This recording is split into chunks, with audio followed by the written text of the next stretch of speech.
Muy bien, nuevamente les doy una cordial bienvenida a esta tercera tutoría. Muchas gracias por acompañarme. Hoy el capítulo que nos espera es un capítulo cortito, ¿verdad? Yo espero que hayan podido eh, verlo, ¿verdad? Y que hayan podido procesarlo. Recuerden que este espacio es para ustedes, es para que ustedes evacúen dudas, ¿verdad? Acerca de la unidad leída, también que ustedes opinen.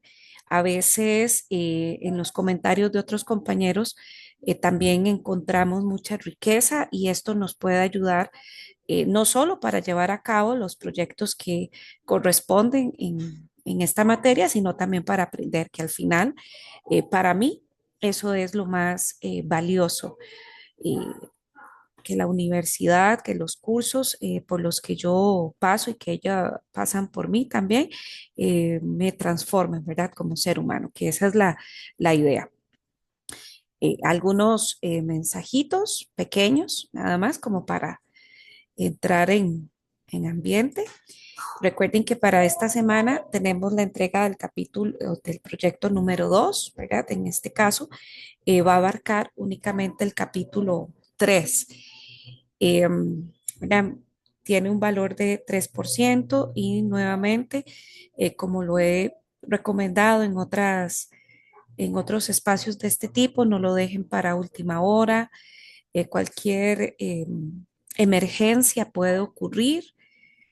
Revisen muy bien que han mandado el proyecto adecuado.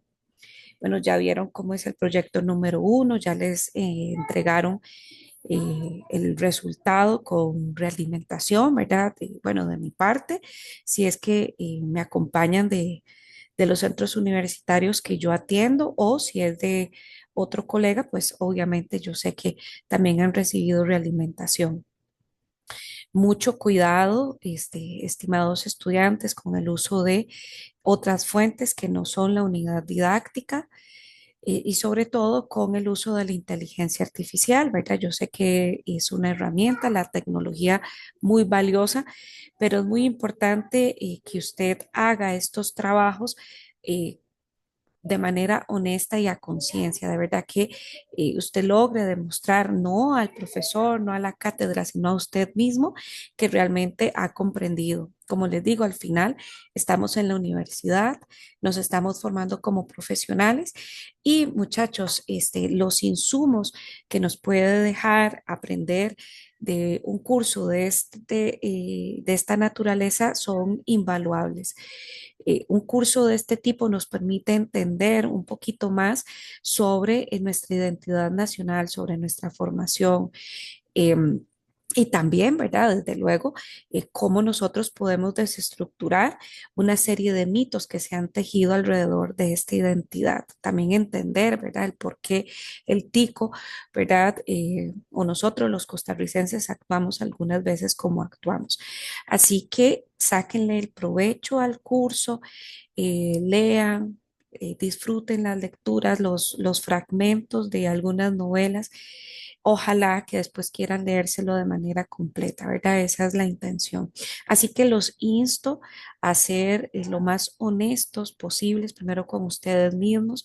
Ustedes están, repito, formando como profesionales y es muy importante que ustedes sean los que produzcan, ¿verdad? Sus propios trabajos, que ustedes se vayan midiendo, ¿verdad? Qué tanto están aprendiendo. No, o tal vez muchos piensan, bueno, es que esto no es de mi área, ¿verdad? Es un curso de estudios generales, pero es un curso que nos forma, ¿verdad? Que nos ayuda eh, a ser ciudadanos más críticos y entender también desde nuestra identidad nacional el por qué el costarricense es como es. ¿Verdad? Eso es muy importante. Bien, y nada más recordarles que cuando tengan alguna duda, consulta, ¿verdad? Alguna emergencia, por ejemplo, en esta semana, tienen este canal, el PAT, que ustedes pueden externar dudas sobre el uso de la plataforma, por ejemplo, si hay algún problema, ¿verdad?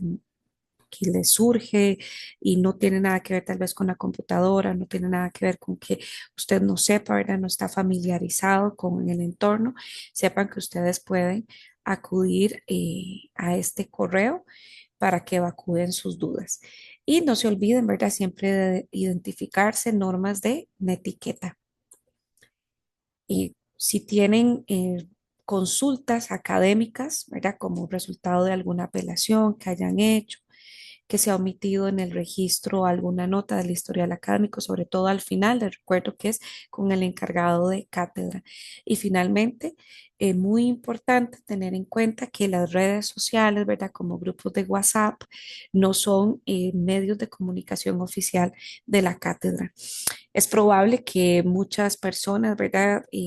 Como una forma de agilizar, de colaborar, una vez que el proyecto sea liberado, lo publiquen en un grupo de WhatsApp, entonces ahí nos atenemos y yo no entro en toda la semana a la plataforma este, para ver si otros compañeros han posteado dudas que a mí me ayuden a también a elaborar mi trabajo o para eh, ver algún mensaje, ¿verdad? Que uno les haya indicado también sobre alguna situación muy particular de la entrega del proyecto o alguna otra situación.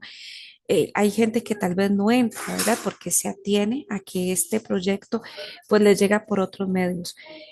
Tengan, digamos, cuidado, estén atentos ustedes de manera individual. Eso es un proceso, ustedes saben que la UNED es un proceso individual, así que es importante que ustedes entren, que estén revisando, que ustedes mismos descarguen el documento, que se aseguren que es el documento correcto. ¿Verdad? Podría alguien equivocarse, mandar un documento que no es, podría representar un atraso a la hora de eh, resolverlo, así que sean ustedes gestores de su propio quehacer académico y mejor no atenerse.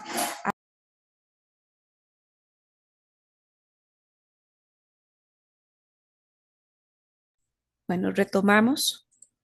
Hubo un tema de desconexión. ¿Me escuchan? Sí, profe. Bueno, Sí, profe. excelente. No vamos a retomar, no sé qué habrá pasado. Bueno, entonces continuamos con lo nuestro. Me gustaría que hiciéramos un muy breve recorrido por capítulo uno y capítulo 2, ¿verdad? Todos los capitulitos en esta unidad didáctica están correlacionados y es como para ir siguiendo una línea, ¿verdad? De lo que eh, nuestro ensayista Mondol nos está proponiendo en este curso, ¿verdad? Y en esta lectura, ¿verdad? Sobre la literatura costarricense. Recordemos muy brevemente, ¿verdad? Por supuesto, muy brevemente, que los inicios de nuestra literatura, ¿verdad? Se dan como un proceso de invención de la identidad nacional costarricense, ¿verdad? Nuestros antecedentes se encuentran en las proclamas de Juan Rafael Mora, en la figura de Juan Santamaría, ¿verdad? Se toman algunos aspectos míticos, ¿verdad? Podríamos decir, de estos discursos políticos y se genera, ¿verdad? Una necesidad de reproducirlos y de representarse, ¿verdad? En la literatura. Entonces, los inicios están siguiendo, ¿verdad? Un proceso de invención, de, de establecer, ¿verdad? Nuestra identidad nacional costarricense. Y incluso, ¿verdad? Tenemos una polémica sobre qué es lo que va a definir nuestra literatura nacional. Seguimos, ¿verdad? En nuestro recorrido en el capítulo 2, ¿verdad?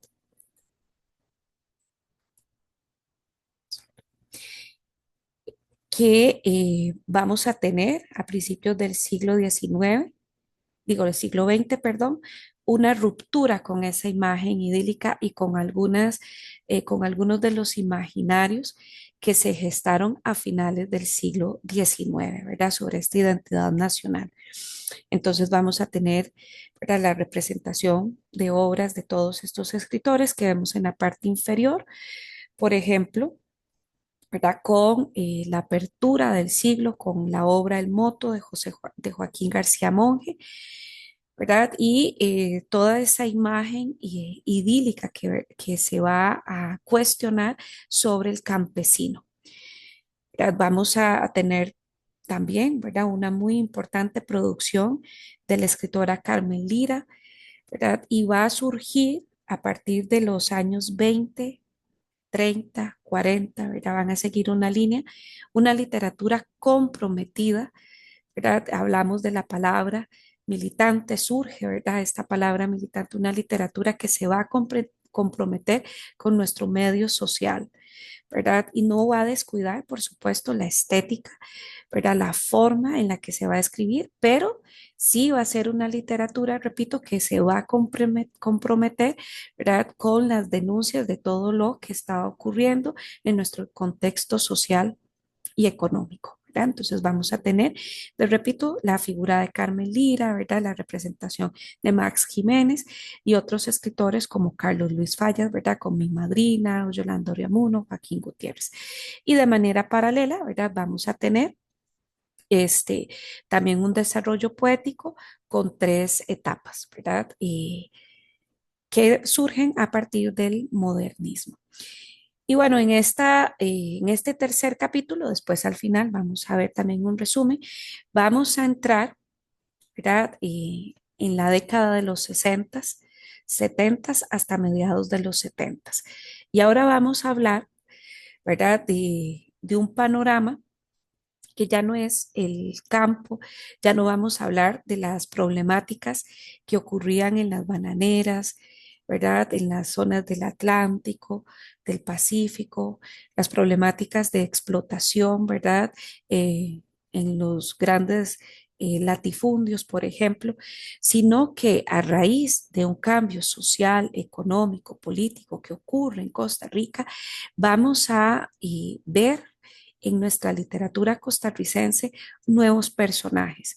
Vamos a ver un pequeño giro, ¿verdad? No, un giro más bien importante dentro de lo que se va a empezar a escribir en nuestra literatura nacional. Y empezamos, ¿verdad?, con voces urbanas y periféricas. Hay un cambio, ¿verdad?, social en nuestro contexto costarricense. Costa Rica, a partir de los años 60, deja de ser una Costa Rica meramente agraria, ¿verdad? Y comienza a producirse la migración campo-ciudad. Esta migración, como les decía, va a empezar a cambiar nuestro panorama, nuestra conformación y obviamente, ¿verdad?, nuestros escritores van a darse cuenta de otras situaciones que se tienen que denunciar. La literatura no deja, ¿verdad?, de ser crítica, ¿verdad?, en esta etapa. Eh, Sigue repudiando algunos discursos que se habían generado, ¿verdad?, a finales del siglo XIX, principios del siglo XX, pero va a ¿cómo diríamos?, a enfocarse, ¿verdad?, en otras problemáticas que se van a presentar en Costa Rica. Si estamos hablando que es, hay un cambio, ¿verdad?, donde tenemos una población que comienza a migrar del campo a ciudad, las ciudades se comienzan a poblar, a urbanizar, comienzan a surgir barriadas, eh, a fundar, ¿verdad?, pequeñas ciudades, empezar a crecer, a fundarse más escuelas, más colegios, surgen universidades, hospitales, centros de trabajo, se va a empezar a poblar, ¿verdad?, todas estas zonas urbanas como lo es Alajuela, Cartago, Heredia y principalmente, por supuesto, San José, ¿verdad? Va a empezar a crecer de manera desmesurada y creo que desordenada estas zonas urbanas. Así que, como les mencionaba, van a empezar a surgir otras problemáticas sociales. Bueno, y acá me detengo para preguntarles, ¿cómo les fue con la lectura de esta tercera entrega, de este tercer capítulo? ¿Pudieron leerlo en su completud? ¿Lo dejaron a medias? ¿No lo han podido ver?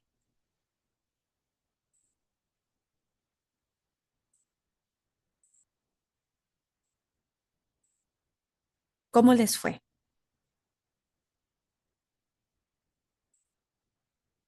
¿Pudieron ver alguito? ¿Me escuchan? Sí. Lo que yo sí no he leído porque he estado haciendo algunas cosas, entonces Claro, así le ha sido escuchar un difícil. Bueno, poquito. Sí, me ha sido un poco difícil porque el proyecto anterior no me fue muy bien, entonces he tratado de buscar cuáles son las cosas en las que he fallado. ok, ok. Eh, bueno, es muy importante eh, ¿verdad? Que retomen con mucha minuciosidad. Y este capítulo es un capítulo sumamente corto, así que ojalá entre hoy y mañana ustedes puedan abordarlo bien, que lean, ¿verdad? Con lupa y por supuesto que disfruten de los textos literarios que aquí vienen. Si bien es cierto, el proyecto, ¿verdad? Se centra tal vez en algunos o tal vez vengan de todos. Es muy importante revisarlos todos, que al final, ¿verdad? Esto es ganancia para ustedes. Bueno, no importa si no han podido abordar la lectura, para eso es este espacio, ¿verdad? Yo voy a hacer una exposición de algunas ideas que a mí me parecen importantes.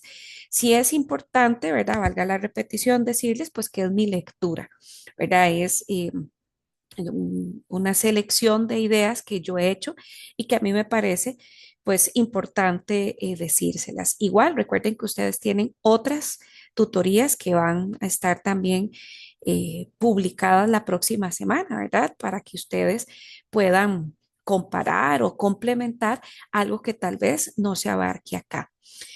Y aunque no hayan leído, si tienen alguna pregunta, si tienen alguna duda sobre algo o algo pues no queda como claro, eh, por supuesto pueden interrumpir, pueden levantar la mano.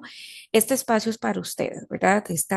Las tutorías son para hacer intercambio y es un proceso para acompañar al estudiante, ¿verdad? Está diseñado para acompañarlo y para que, por supuesto, eh, pueda ampliárseles el horizonte de lo que se trata acá en la unidad didáctica.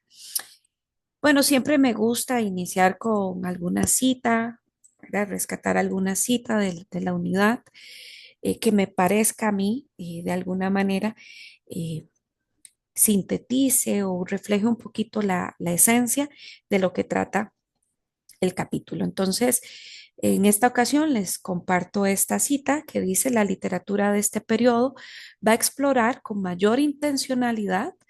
Esto quiere decir que no se hizo antes, por supuesto que sí, ¿verdad? Se viene haciendo desde 1900 con el moto, si no es que antes.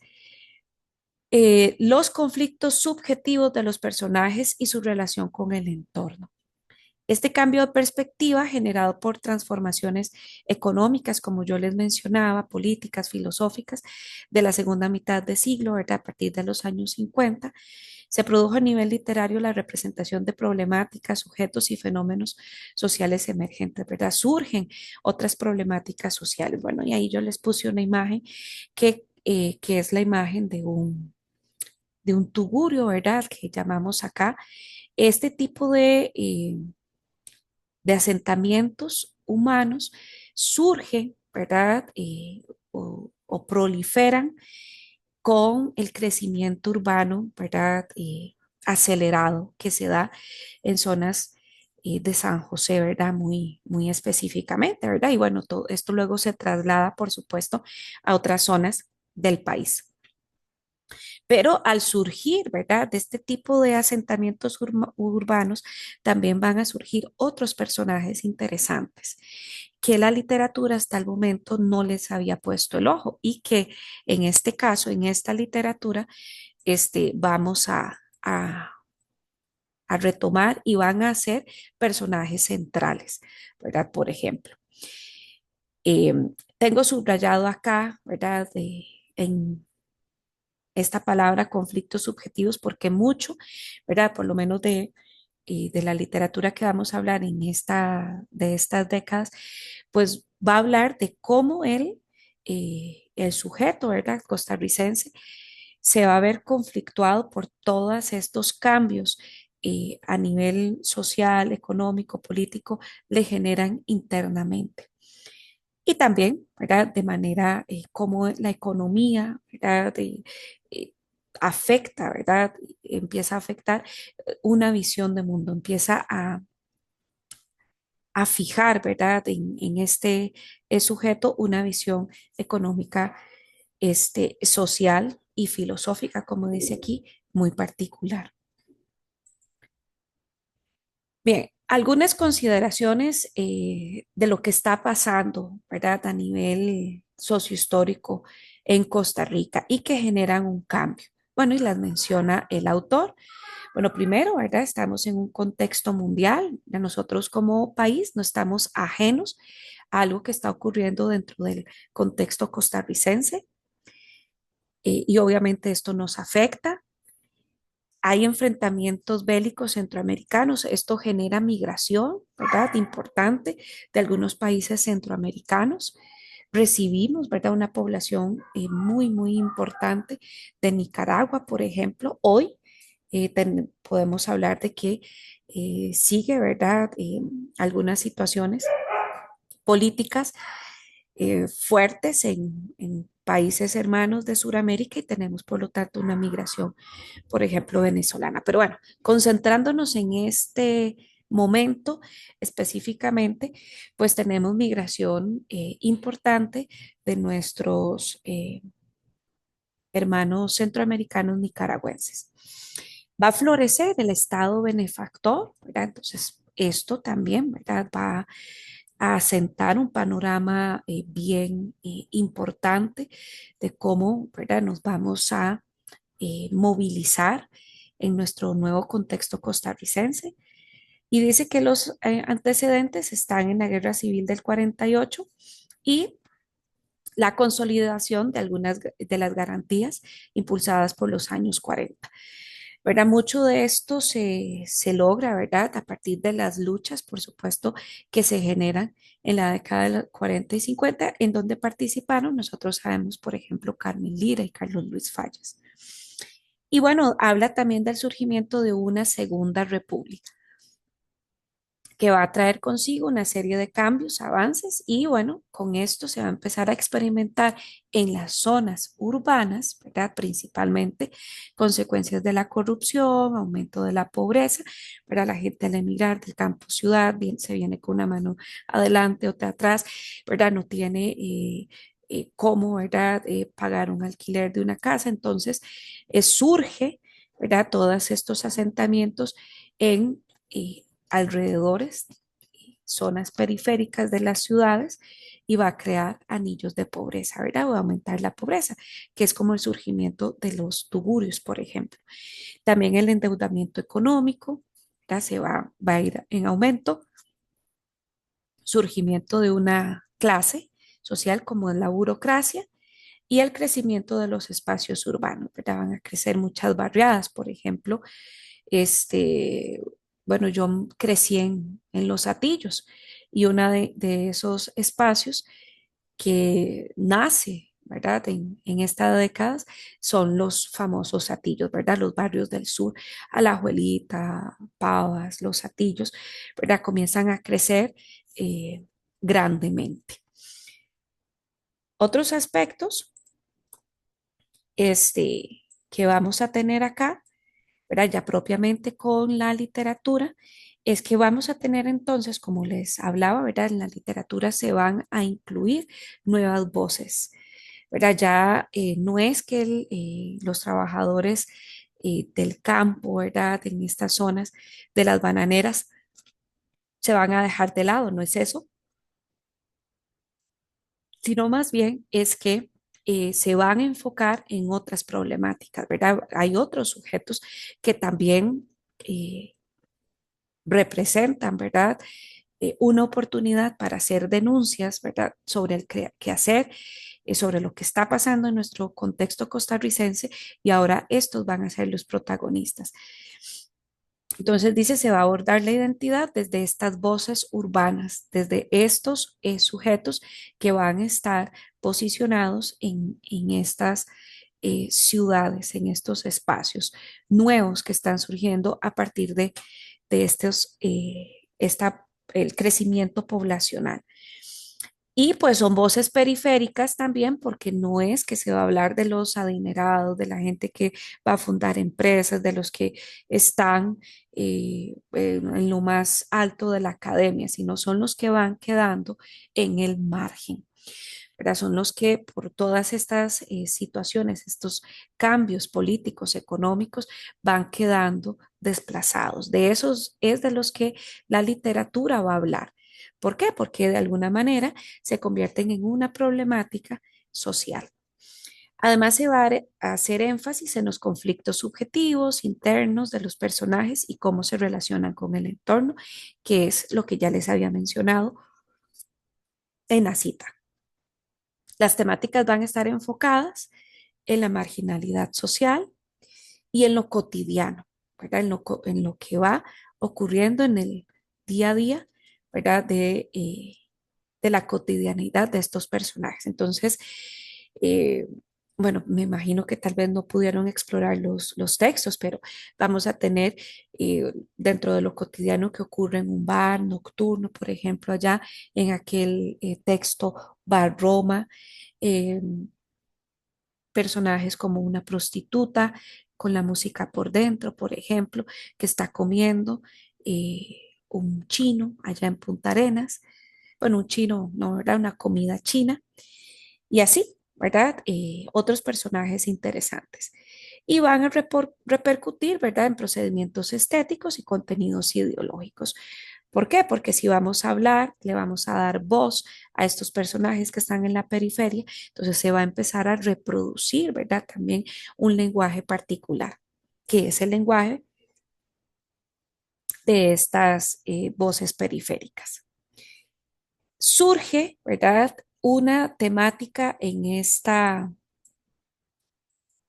perdón,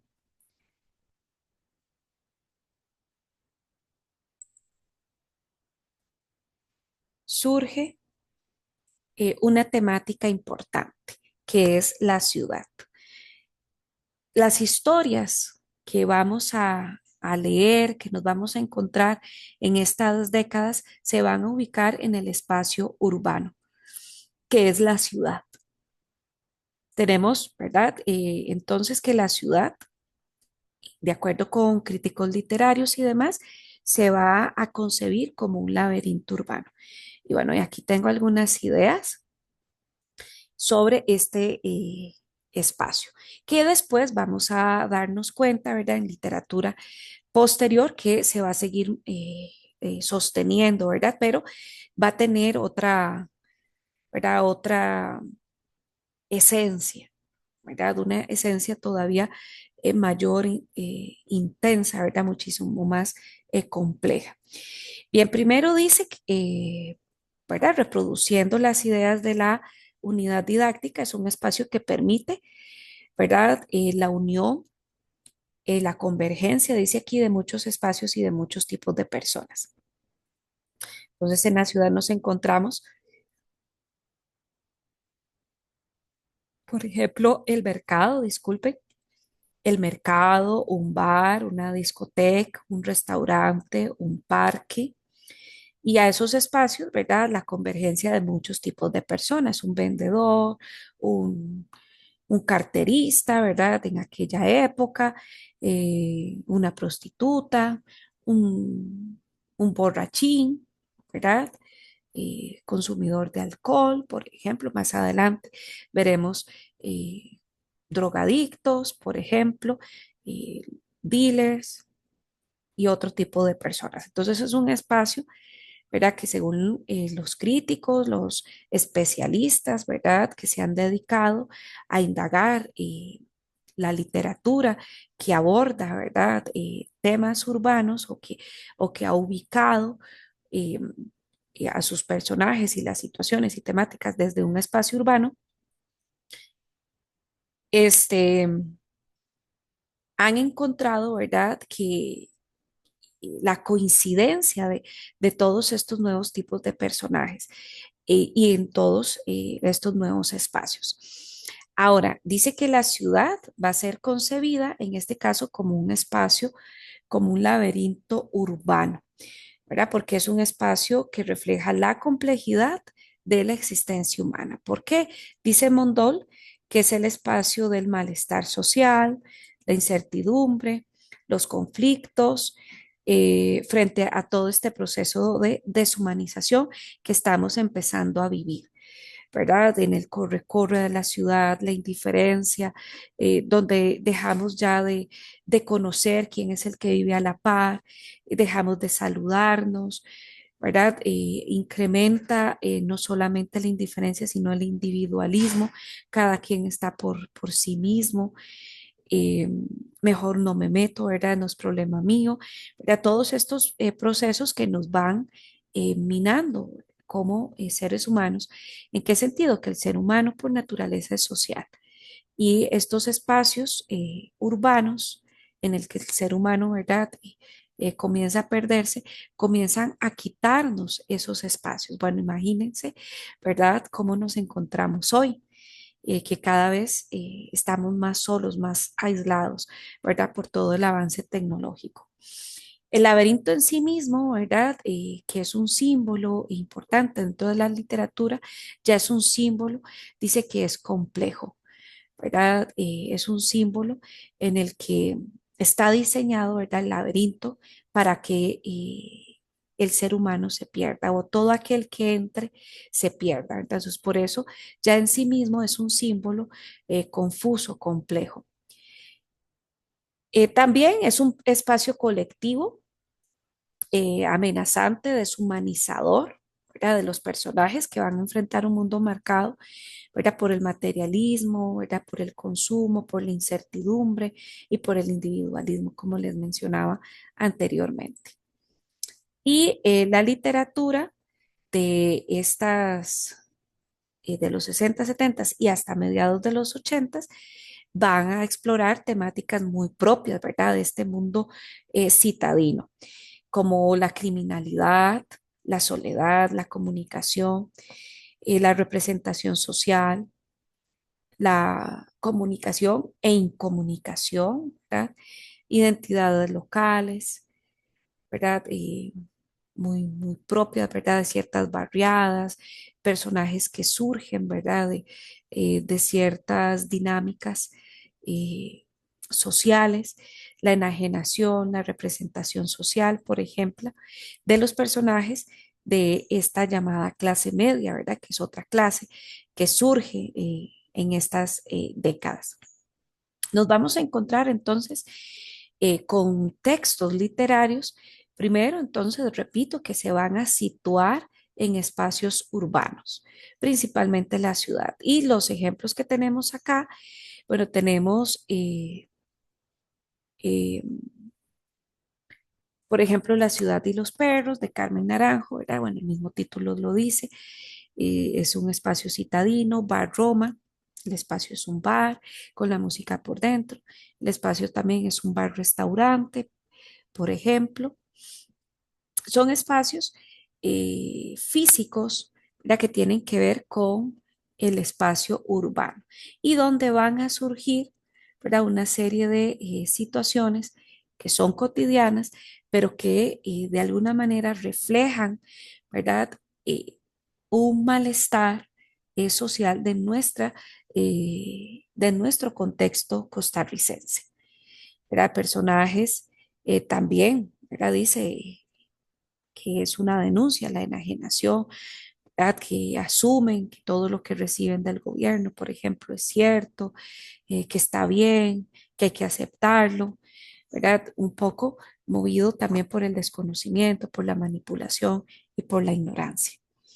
Así que bueno, nos vamos a encontrar estas situaciones. Ya no, ¿verdad? Es el campo como pasaba en la literatura anterior, ya no son las zonas bananeras, ya no es el trabajador de la liniera, sino son otros espacios, otras situaciones y otro sujeto el que va a surgir a principios de la década del 60.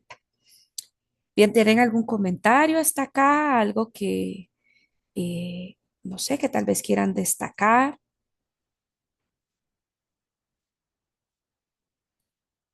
Bueno, anteriormente solo Ailey, ¿verdad? Me comentó que no había podido leer del todo, ningún otro pudo leer,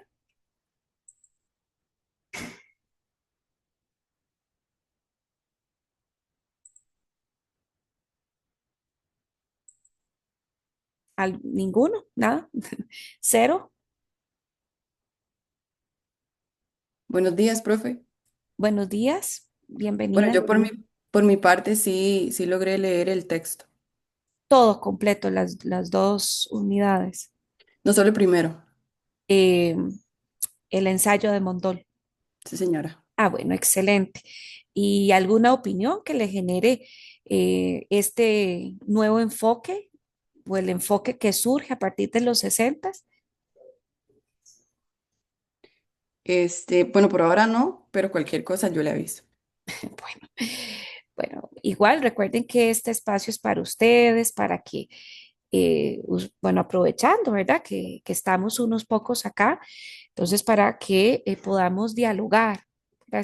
Esta es la idea, ¿verdad? De este espacio. Igual queda grabada y demás, pero eh, el espacio es para poder dialogar, ya que han hecho el esfuerzo, ¿verdad? De levantarse temprano, un sábado, etcétera, de pues que les sea mucho de provecho. Bueno, continuamos. Ya este capitulito es bien cortito, entonces eh, vamos a poder procesarlo de la manera más lenta, ¿verdad? Y rica posible. Bien, vamos a empezar entonces con específicamente esta temática, dice la ciudad amenazante, con la obra Los perros no ladraron. En la antología de literatura solo viene, ¿verdad? Un pequeño apartado, solo viene como la parte introductoria de este texto, pero los invito a que hagan la lectura completa, ¿verdad? Porque es una obra bien interesante.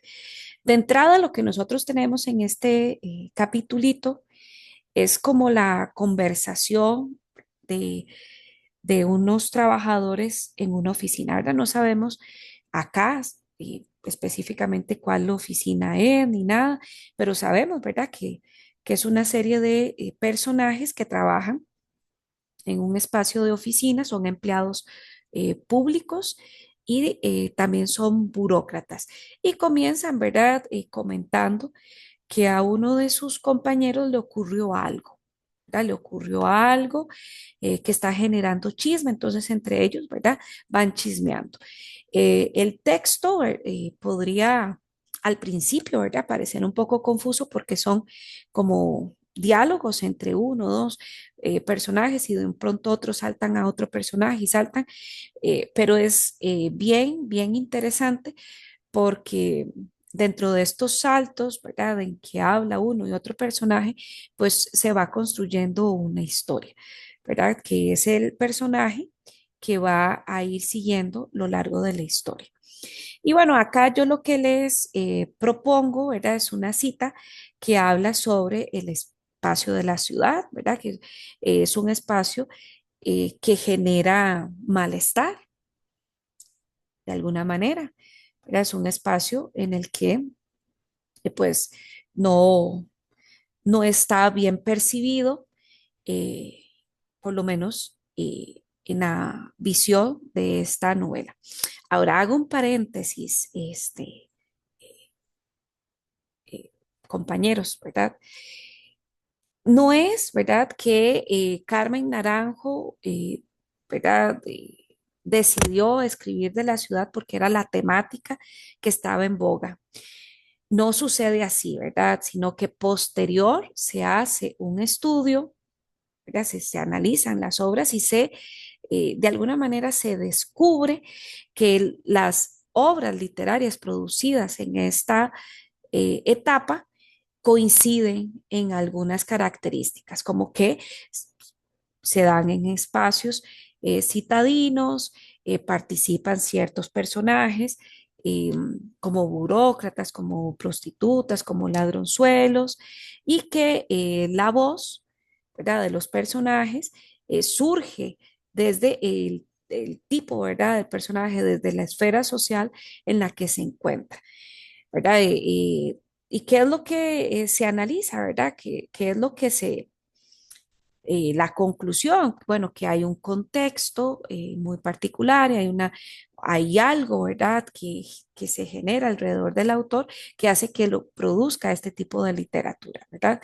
Entonces, esta temática de la ciudad amenazante se deduce posteriormente, ¿verdad? Una vez que ya los textos fueron publicados y que se encuentra una serie de estas coincidencias.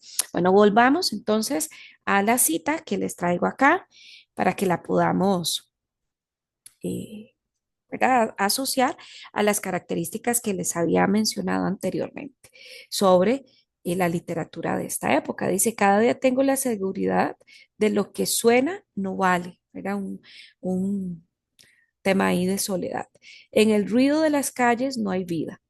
Ese bufido entre motores encima de las cabezas, la gente con la palabra en la boca, o si no, el marcado de los pasos. En nada de eso hay una gota de humanidad, de sentido profundo de vivir. Mira, podemos ver ahí, bueno, cuando habla de cada día tengo la seguridad de que lo que suena no vale, ¿verdad? Ese ruido, esa angustia, ¿verdad? De soledad, de que a pesar de verme en una multitud, me siento solo. Y esto, curiosamente, ¿verdad? Lo vivimos hoy, se ha trasladado todavía ese sentimiento de soledad en, todavía en el presente. Dicen, el ruido de las calles no hay vida, ¿verdad? ¿Por qué? Porque todos caminan como autómatas, ¿verdad? Cada quien en lo suyo. Eh, el bufido entre motores y encima de las cabezas, la gente con la palabra en la boca, o si no, el marcado de los pasos, ¿verdad? La gente va ensimismada en estas ciudades llenas de carros, llenas de buses, ensimismada en sus asuntos, y a nadie le interesa tal vez fijarse en el otro. En nada de eso hay una gota de humanidad, de sentido profundo de vivir, ¿verdad? Qué absurdo vivir en este tipo de espacios. Y bueno, y aquí vemos, ¿verdad? Todo lo que implica, y de alguna manera me parece a mí que refleja bien todo lo que implica este espacio urbano. ¿Verdad? La soledad, el individualismo, la incomprensión, este, de alguna manera el irse difuminando incluso como ser humano, etcétera. Con respecto a a esta novela, ¿verdad? Entonces tenemos que el personaje, ¿verdad?, se refiere a la ciudad como un espacio de incertidumbre, de incomunicación.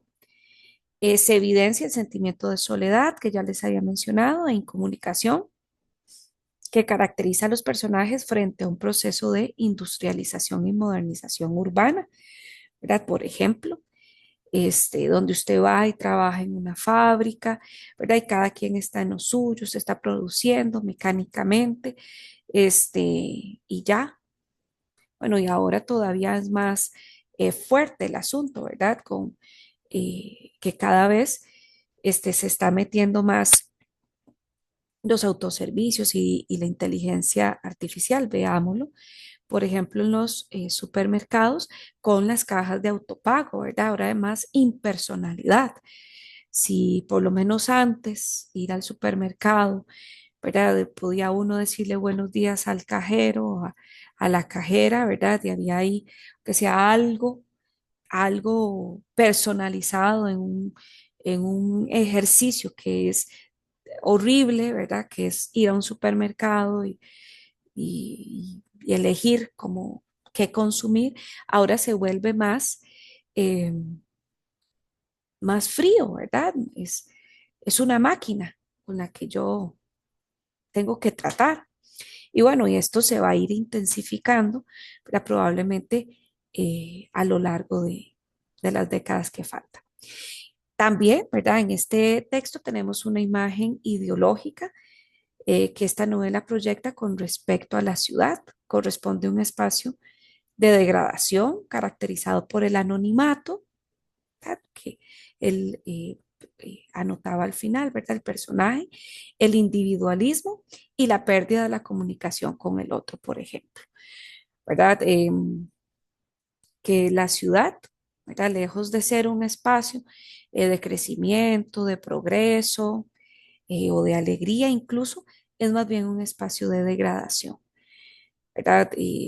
¿Por qué? Porque si usted no tiene dinero y no tiene cómo sobrevivir, pues a muchos se, se pasan como diríamos al lado oscuro, ¿verdad? A vivir del robo o, eh, o hacer otras prácticas, ¿verdad? Que socialmente están penalizadas. Bien, esto con respecto a los perros no ladrar. Tenemos otro textito que también, ¿verdad? Refleja un poquito de estas identidades periféricas y es con la música por dentro de Alfonso Chase. También, y yo les coloqué aquí una cita,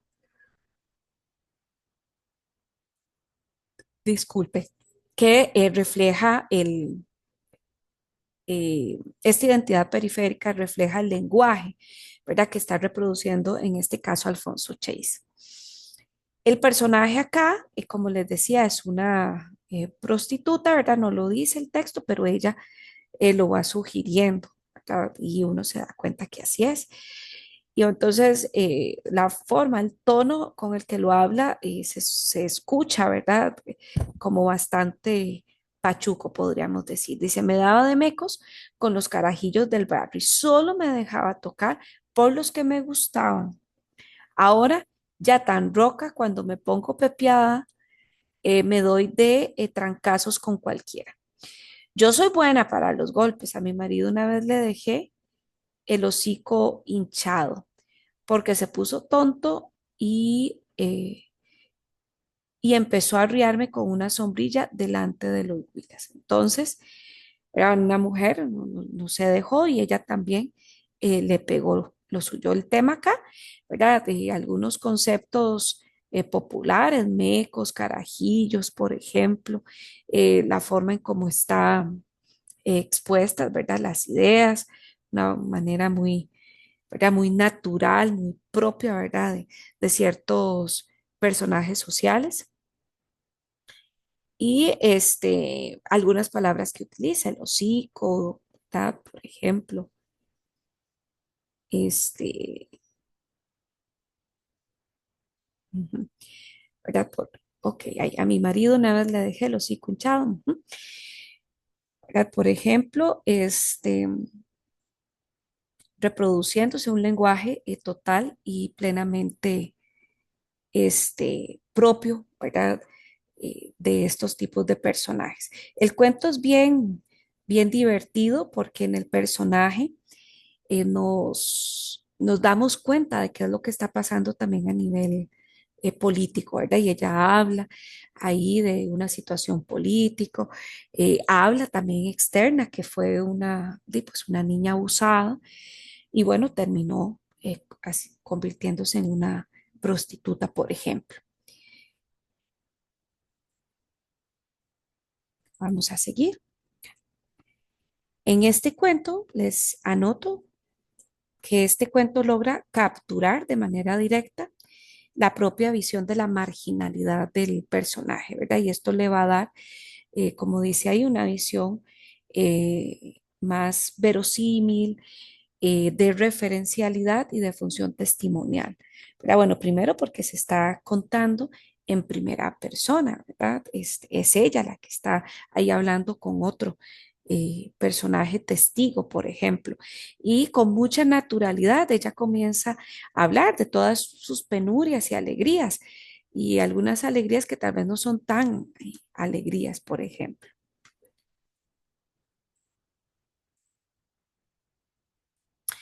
El otro textito que tenemos es el de cachaza.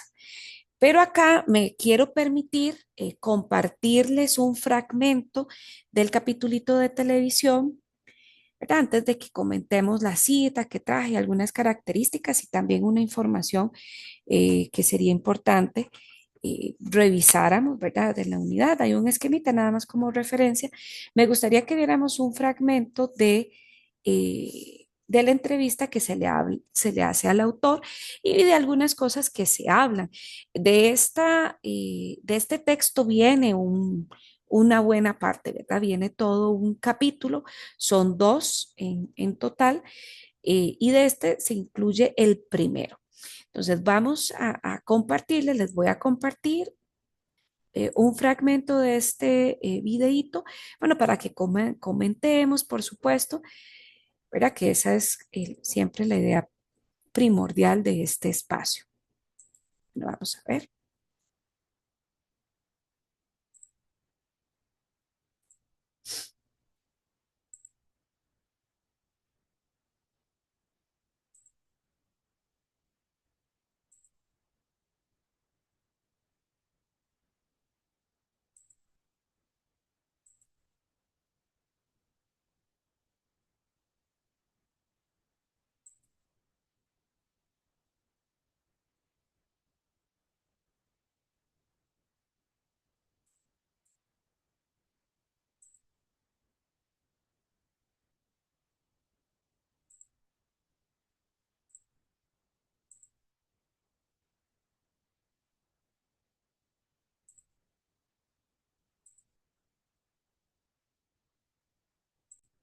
Bueno, vamos a hacer una pruebita nada más para asegurarme de que están escuchando. Salida de Tense. Esto, sumado a su argumento chocante, ¿Escuchan? los maltratos y humillaciones que sufre el protagonista interno en un manicomio. Seguimos el recorrido. Sí, ¿Escuchan? profe, perfecto. Excelente, excelente. Entonces, bueno, voy a adelantarlo un poquitito porque la intención no es ya como ver todo. No sé si ustedes ya lo vieron o no, pero luego los invito a que ustedes lo puedan aprovechar de manera completa. Vamos a escuchar al autor Virgilio Mora.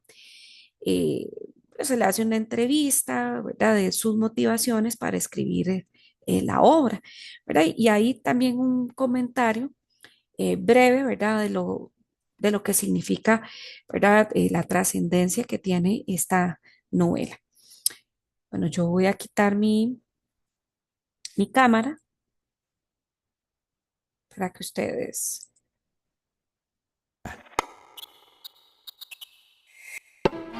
Virgilio Mora Rodríguez es uno de los escritores más interesantes de la Costa Rica actual, tanto por las temáticas que trata y su tono de denuncia, como por su estilo irónico y de un lenguaje para nada concesivo. Nacido en 1935, tras la Revolución del 48 viaja a México para seguir sus estudios de medicina. Regresa a Costa Rica, pero decide marcharse luego a Estados Unidos, donde se especializa en psiquiatría y neurología. Ha publicado más de 18 libros, algunos bajo el seudónimo de Polo Moro. Reside en Nueva York desde hace más de 30 años.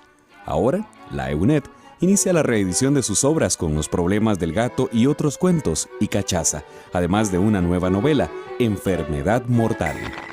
Su nombre se menciona mucho en los escritores que han estado abandonados o escondidos o olvidados, muy injustamente, por cierto. No, olvidados no. Entre más lo ignoran a ustedes porque más lo recuerdan. Si a mí se hubieran olvidado de Cachaza y de mi persona, si por ejemplo este señor expresidente se hubiera olvidado de mí, tal vez me hubieran hecho las cosas un poco más fácil. No, no es olvido, es una reconcentración del rencor. ¿Usted cree que usted es un escritor controversial? Problemático. Bueno, para cierta gente, por supuesto, para cierta gente usted es problemática. todos somos problemáticos para alguien. Todos somos muy bien recibidos por otra gente. Entonces, todos estamos en el mismo equipo. No, nadie me conoce a mí aquí. Tal vez esta visita le permita a mi nombre regarse un poquito por aquí y por allá. Pero a mí nadie me conoce. Así que nadie me hace preguntas. Yo quería escribir un libro sobre una mujer que llamé La Loca Prado. Y empecé, incluso es muy obvio que en Cachaza, el inicio, está dedicado a una mujer que tiene problemas muy serios. De momento de un hombre, un fantasma se apoderó de la pluma. Ya no hubo manera de despegarlo, es decir, él tomó la batuta y de vez en cuando se la cedió a alguien por unos pocos minutos o segundos o días, pero él era el eje o él es el eje. En realidad toda la narración, toda la mecánica, toda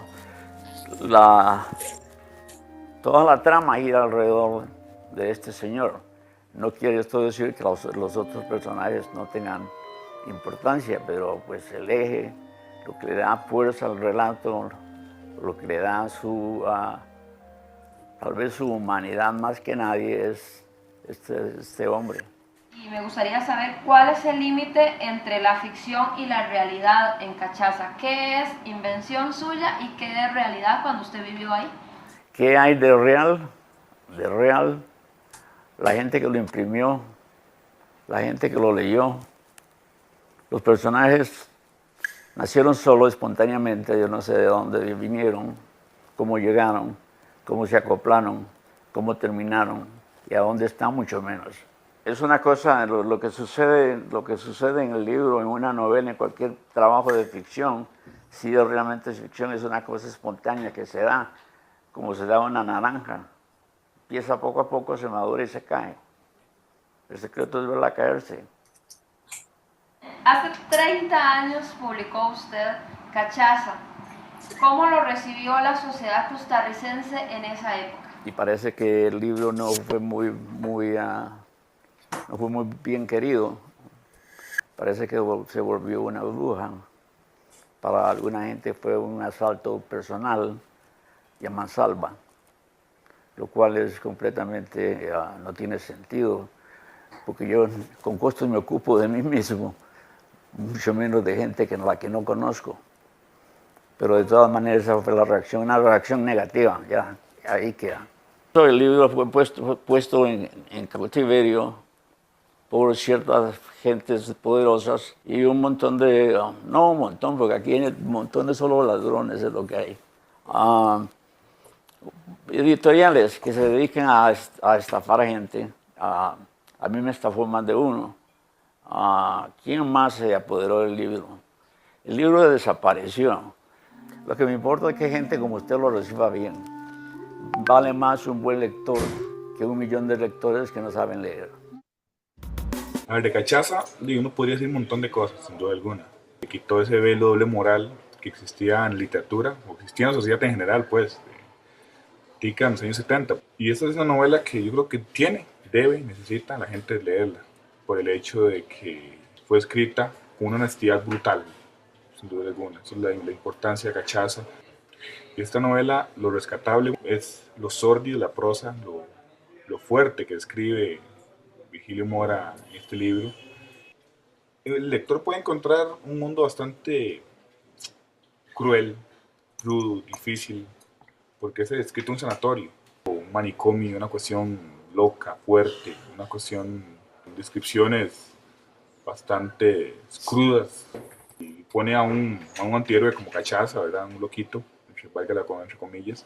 Cachaza, ¿qué? Cachaza quiere decir como la sobra o el soroco en el café, digamos. Y esa es la metáfora de un personaje así. Virgilio Mora es psiquiatra y neurólogo y sabe lo que habla cuando habla su novela. Y es una novela que fue escrita con sangre y con puñal, digamos. En parte puede encontrar las mejores novelas del siglo XXI y puede encontrar una prosa bastante potente, ¿verdad? Un libro potente. Sí, porque no tengo manera de evitarlo. ¿Por qué no tengo manera de evitarlo? Porque no sé cómo evitarlo. Si me pregunta qué es mi literatura, yo no le podría contestar qué es, de dónde viene, cómo se forma, qué significa. Yo no le podría contestar, pero si le pregunta a mi literatura, ella le va a decir quién soy yo. Es una cosa a medias. A mí me toca, yo sé mi parte, a medias también. A propósito, tengo un pequeño esbozo de quién soy yo. Y eso lo aprendí, ¿no?, a través de la literatura. No tiene nada que ver con la voluntad, es decir, usted se siente a escribir, todos nos hemos puesto a escribir, ya le decía en otra oportunidad, se pone a escribir una carta y termina hablando de Juan de los Papalos o los Perotes o como se diga. No puede presentarse con un plan. Dicho sea de paso, lo que sí sucede a menudo es que una visión, un sentimiento, una puesta de sol, una mujer, el beso especialmente de una mujer, puede precipitar una avalancha de palabras.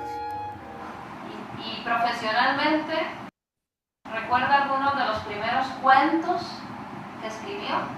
Recuerdo los primeros cuentos que cuando ya me puse a escribir en serio. Yo esta mañana creo que leí uno, o ayer. Sí, más o menos tengo una idea de cómo, de la carretera, cómo se fue, cómo empezó y cada vez se puso más inclinada. La cúspide nunca la alcanzaré. Todo evoluciona, yo creo que hasta las piedras. Por supuesto que evoluciona, para atrás o para adelante. Usted puede empezar a escribir muy bien y terminar escribiendo porquerías. Eso es una evolución. ¿Esta obra Cachaza es crítica? ¿Usted lo escribió para criticar lo que estaba sucediendo? No. Yo no creo que usted es escritora, yo no creo que uno se sienta a escribir para maltratar o para humillar o para ensalzar a nadie. Bueno, a mí nunca me ha pasado, tal vez ahora que me ponga más viejo se me ocurra venderme, hacerle caricias a alguien que me puede ayudar, pero no creo, ya me cogió muy tarde para chupar espaldas. Nació en Francia, dicho sea de paso, cuando yo terminé un libro que se llama A memoria de un psiquiatra, ahí nació, nunca me olvido que nació en Bordeaux.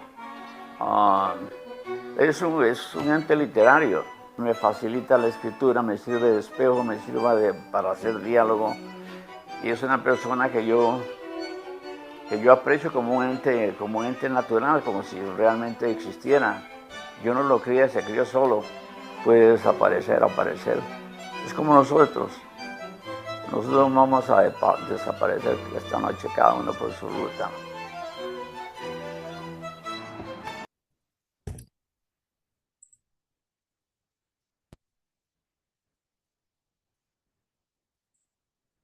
Bueno, eso es como el fragmento que quería que viéramos, que escucháramos un poquito, porque se habla de la obra Cachaza, hay un comentario externo y además se cuenta un poquito de cómo fue el proceso. ¿Algún comentario antes de continuar?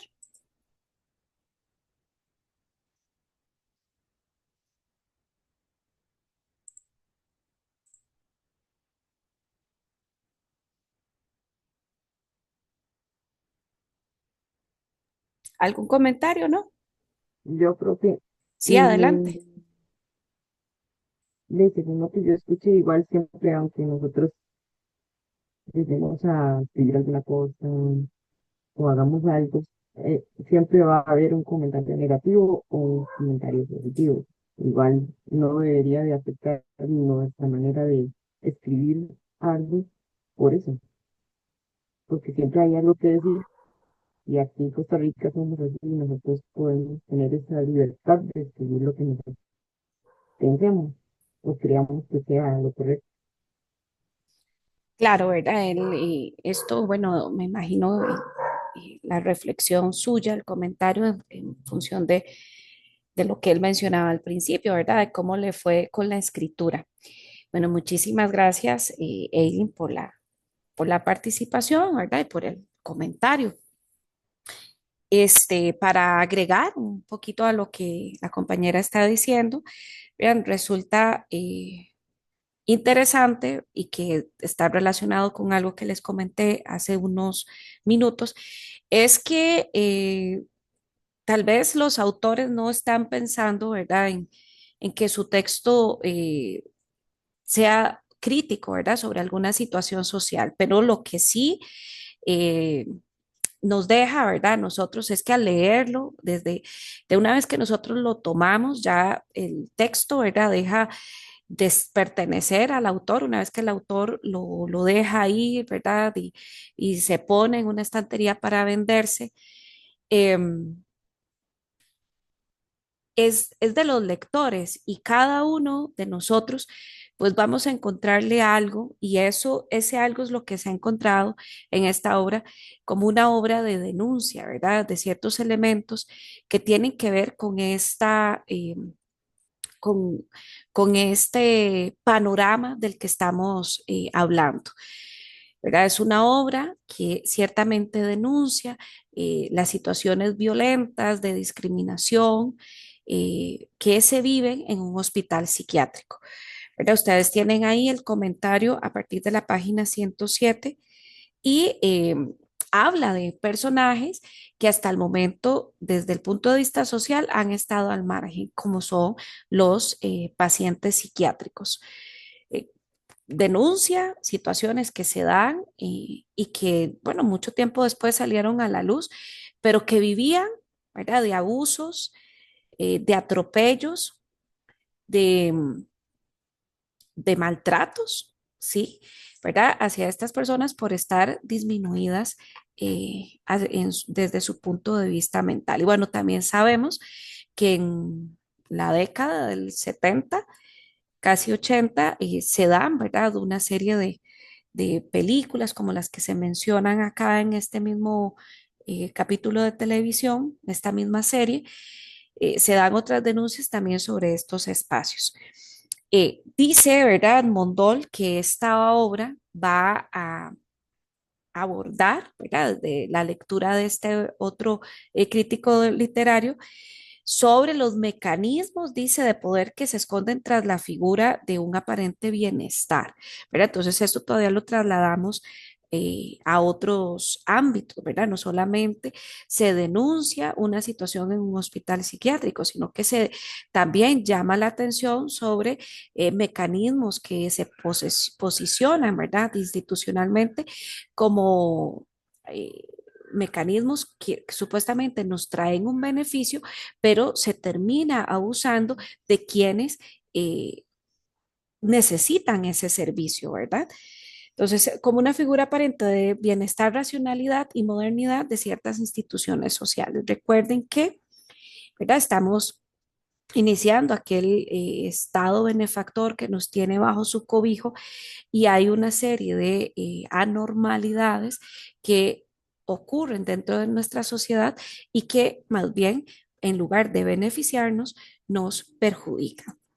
Bueno, acá yo les he colocado una cita que me parece, ¿verdad? El texto es muy agradable, ¿verdad? Como decía este joven que externaba su opinión. Es un texto fuerte, tiene un discurso poderoso y uno no puede dejar de leer porque quiere, ¿verdad?, saber qué es lo que pasa. Está en un estilo, ¿verdad?, narrativo, ¿verdad?, en que entra y habla y otros personajes y narran y cuentan de manera seguida, entonces hay que prestar muchísima atención, pero esto también hace que uno mantenga la atención.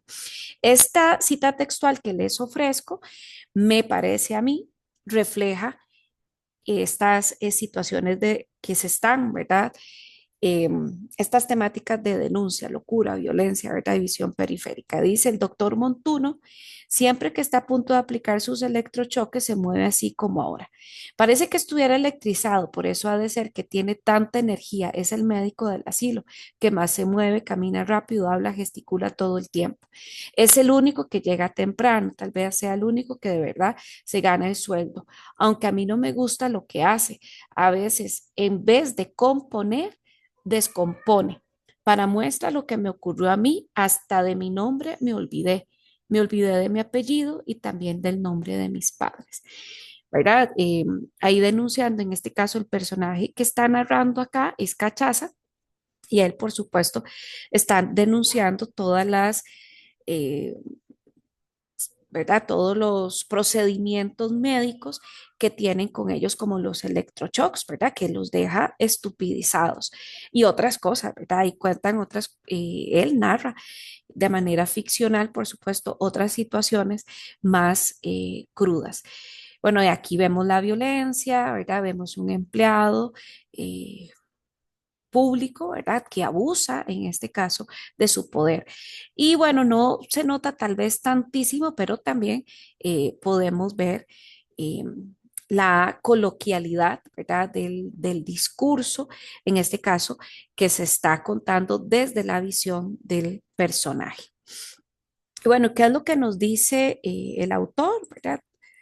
Sobre este texto, ¿verdad? Les anoto tres ideas, rescato tres ideas de Mondol, ¿verdad? Es una novela que aborda, como ya les había dicho, mecanismos de poder que se esconden detrás de una figura aparente de bienestar, racionalidad de ciertas Profe, instituciones. Sí, disculpe, ¿usted está compartiendo pantalla? sí, no, no la están viendo. No, estamos viendo, bueno, yo estoy viendo una que se llama capítulo 1, línea temporal. Creo que fue la del principio, ahora sí. Listo, bueno, muchas gracias. Sí, anteriormente, perdón, tenía esta cita, ¿verdad? Esta cita era la que habíamos quedado antes del video. Bueno, ahorita se las mostré y se las leí, ¿verdad? Y podemos ver este, lo que les estoy comentando, ¿verdad? El personaje está denunciando una situación de abuso de poder y también, ¿verdad? Desde su perspectiva está, eh, ¿verdad? Contando, denunciando cómo se siente, ¿verdad? Él ante este abuso de poder. Y bueno, esta idea ya se las había compartido, ¿verdad? No voy a ser reiterativa. Estas son otras dos ideas que rescato y que a mí me parecen importantes tener en cuenta porque nos permiten, ¿verdad? Hacer como una generalización de qué es lo que está denunciando, o sea, en esta obra. Esta novela es una crítica, ¿verdad?, a la institución psiquiátrica, pero a mí me parece que también, ¿verdad?, se puede trasladar a crítica a otras instituciones que también, ¿verdad?, no funcionan con el fin con el que fueron creadas. Y a la sociedad en general con respecto a la manera en que ésta tiende a cosificar, ¿verdad? En este caso a los pacientes, despojándolos de su dignidad y de su identidad, ¿verdad? Como pasa en el caso de Cachaza, que lo pudimos ver en la cita, que él habla, que él ya ni se acuerda de quién es, ¿verdad? Y ya no tiene tan claro, aunque sí se menciona en el texto, cuál es la razón que lo lleva allí. Además, refleja temas de marginalidad, discriminación, corrupción y uso de los distintos tipos de violencia. En la cita particularmente vemos la violencia, ¿verdad? Y bueno, violencia ejercida hacia una persona que, ¿verdad? En este caso está despojada de todo, pero está encerrada ahí y no tiene manera de cómo defenderse. Bien, esto con Cachaza. Importante, otros ejemplos que vienen en la unidad didáctica, por ejemplo, en la página 108 y 109, que sería importante que ustedes cuando estudien, ¿verdad? Analicen este texto el fin de semana o en el transcurso de la semana cuando estén haciendo el proyecto, ¿verdad? Donde hay otros fragmentos que hablan de el abuso físico, del maltrato, de migración, por ejemplo, y de la tortura física y representación grotesca, porque hay un lenguaje, ¿verdad? También grotesco y hay algunas descripciones bastante grotescas. Este, como una forma, ¿verdad? También este lenguaje grotesco como una forma también de denunciar esa violencia, ¿verdad? Que se da dentro del hospital psiquiátrico. Bien, hay, para ir avanzando, mira, también Mondol habla de otras perspectivas, ¿verdad? No solamente se trabaja el tema citadino, ¿verdad? Sino que también se abordan otras temáticas, por ejemplo, el tema de las migraciones, propiamente, ¿verdad? De cómo se sintieron ante algunas situaciones, algunos enfrentamientos bélicos que se dieron, ¿verdad? En algunos países centroamericanos, por ejemplo, ¿verdad? Eso también es parte de algunas temáticas que se abordan en esta literatura. Bien, y aquí rescato esta cita, ¿verdad? Dice, no solo se limita el desarrollo de la temática relacionada con la ciudad, ¿verdad? Y todo lo que ocurre en estos espacios. También hay una producción bien importante, ¿verdad? Que se va a encargar de desmitificar la imagen oficial de la identidad costarricense. Esto nos va a dar pie, por ejemplo, de hablar de las identidades afrocaribeñas, ¿verdad? Por ejemplo, que es un grupo social que hasta el momento no se había incluido, ¿verdad? Dentro de la literatura costarricense, porque estaba al margen. Bueno, seguimos hablando de un sujeto que está al margen, pero nos vamos a trasladar a otro espacio que no necesariamente es la ciudad, ¿verdad? Sino que es la zona atlántico. Aquí hay algunos títulos, por ejemplo, está también este texto que es reconocido a nivel mundial, que es La isla de los hombres solos, y que de qué es de lo que va a hablar, por ejemplo, esta obra. Es la situación casi autobiográfica, ¿verdad? De un personaje que vivió en la isla de San Lucas todos los maltratos, ¿verdad? Que se vivieron hacia esta población de reos, ¿verdad? Entonces, en honor, ¿verdad? A estas otras obras literarias que no solamente hablaron, ¿verdad? De las problemáticas citadinas, sino que la producción literaria fue increíble, ¿verdad? Proliferó enormemente y no todo se enfocó en una literatura urbanística, ¿verdad? Propiamente. Con respecto al rescate, ¿verdad? De estas voces afrodescendientes y otra literatura, tenemos el ejemplo de Yo soy Marlene de Edelmira González, ¿verdad? Y de este texto tenemos varios capítulos dentro de la antología, ¿verdad? En este espacio he traído ejemplos de los textos que tenemos en la antología. Sin embargo, recuerden que en la unidad se mencionan muchos otros, ¿verdad? Para que eso tengan en cuenta ustedes. Esta es una obra cuyo personaje es femenino y pues va a hablar de su proceso, ¿verdad? De niñez, de amor, de encuentros y desencuentros en medio de una sociedad que discrimina a esta población. Entonces ella va a contar de una manera amena, jocosa y a veces dolorosa algunas situaciones, vuelvo y repito, de discriminación hacia los personajes afrodescendientes, ¿verdad? Y particularmente ella va a hablar de un amiguito, compañerito, que me disculpan la pronunciación si no lo digo bien, ¿verdad? Que es Clayton Pritchard.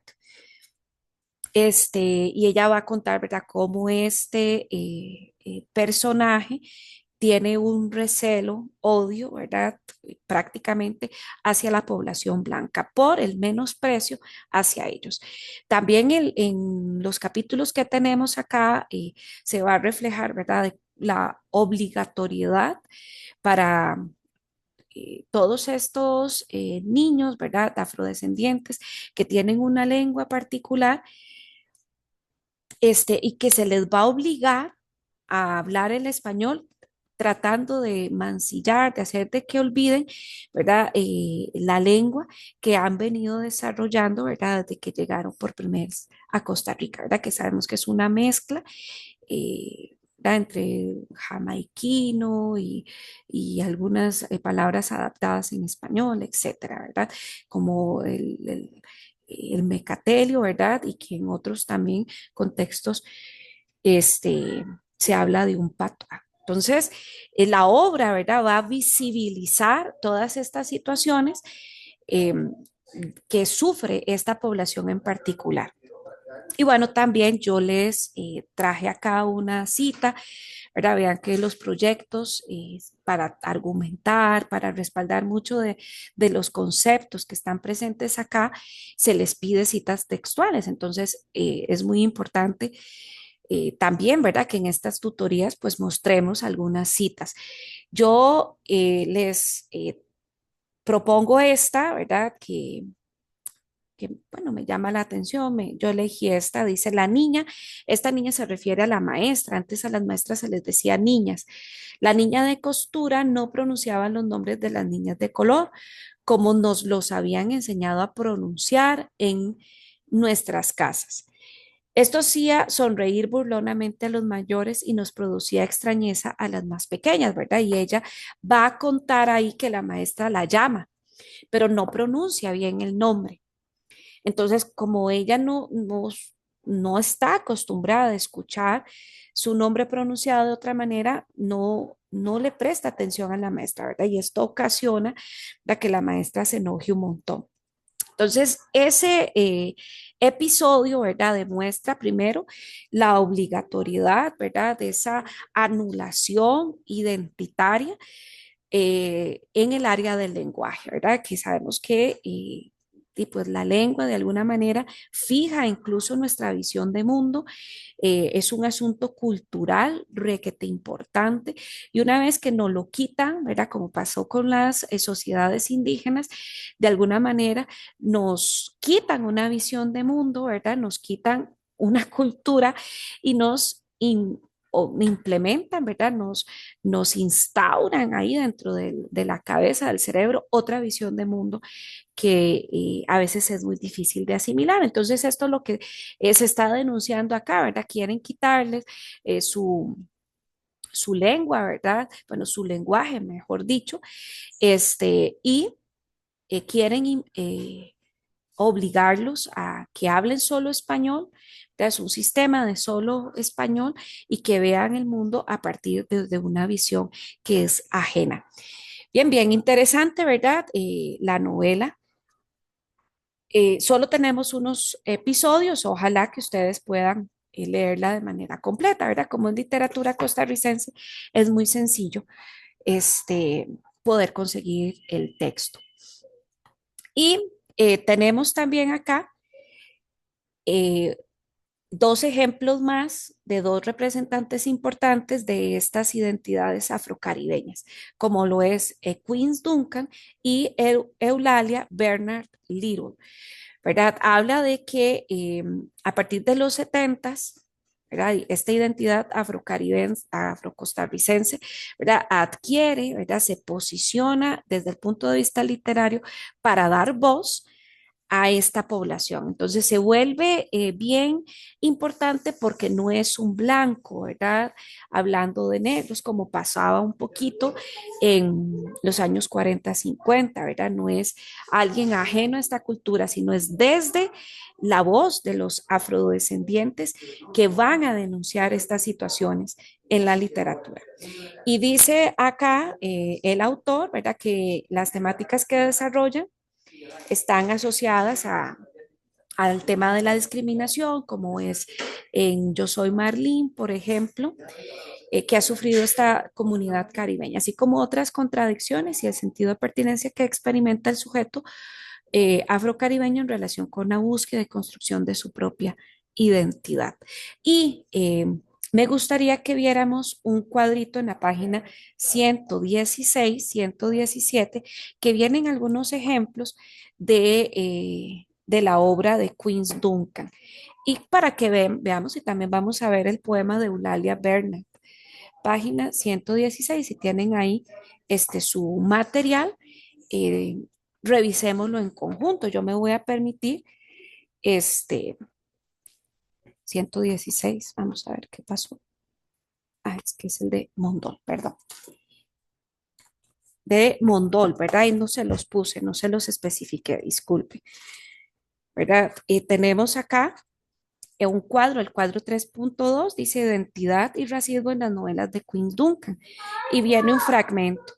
¿Verdad? Voy a permitir leerlos para que veamos ahí lo que se denuncia. Dice, somos negros, no se olvide de eso. Tenemos que conservar nuestro idioma. Es parte de lo que también se denuncia, por ejemplo, en Yo Soy Marlene. Cueste lo que cueste. Nuestro idioma, ¿cuál es nuestro idioma? Pues el inglés, desde luego. Yo no estoy tan convencida como usted acerca de eso. Somos de Jamaica, ¿no? Yo nací aquí. Eso no es el kit del asunto. Yo nací en Jamaica y me trajeron siendo muy niño. Sin embargo, me siento más jamaiqueño que usted, ¿verdad? Ambos personajes dice que se identifican como negros. Sin embargo, hay uno, ¿verdad? Que ha sido totalmente mancillado, ¿verdad? Se le ha enseñado desde la cultura blanca y dice, no, aquí se habla español, mi lenguaje, ¿verdad? Mi lengua es el español. Este, pero el otro dice, es que no es un asunto, ¿verdad? Ese no es el asunto. El asunto es lo que yo tenga aquí adentro, es como yo me sienta. Y yo no me siento eh, identificado con esa lengua, ¿verdad? Yo soy jamaiquino, por lo tanto mi lengua es otra. ¿Verdad? Y esto es de parte de lo que se denuncia. Viene otra cita. Nosotros no somos africanos en cuanto a la nacionalidad, sino en cuanto a la raza. Y por la raza también somos jamaicanos, no con mayor derecho. El derecho de llamarnos africanos se ha perdido. ¿Verdad? Por ejemplo, este, ¿verdad? Están reclamando también una identidad. Este, está hablando, ¿verdad? De los procesos eh, de, ¿verdad? De estos procesos en los que se traían, ¿verdad? Esclavos desde África, pero algunos fueron de África a Jamaica y a otras zonas de Haití, ¿verdad? Por ejemplo, y de ahí se trasladaron a Costa Rica, ¿verdad? Entonces está hablando también de ese proceso, ¿verdad? Histórico-cultural, de cómo, de quiénes fueron los que llegaron acá a Costa Rica, ¿verdad? Y poblaron la zona del Atlántico, ¿verdad? Que los traían, por supuesto, para trabajar en el ferrocarril al Atlántico. Y por último, tener cuidado con ese cochino. Los negros ni se bañan ni se peinan y además vienen de un lugar llamado África, donde la gente se come a los chiquitos. Ah, ese viejo sinvergüenza es un buen negro, trabajador pacífico y siempre sonriente. Me gustan los negros de este tipo, siempre cantando y bailando. ¿Verdad? Las dos citas, una exalta y la otra denigra, ¿verdad? Totalmente a el personaje afrodescendiente.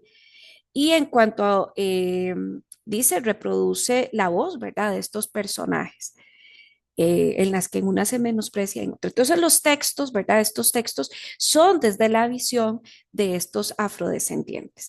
Y por ahí teníamos en la página 117, 118, el poemita de Eulalia Bernard.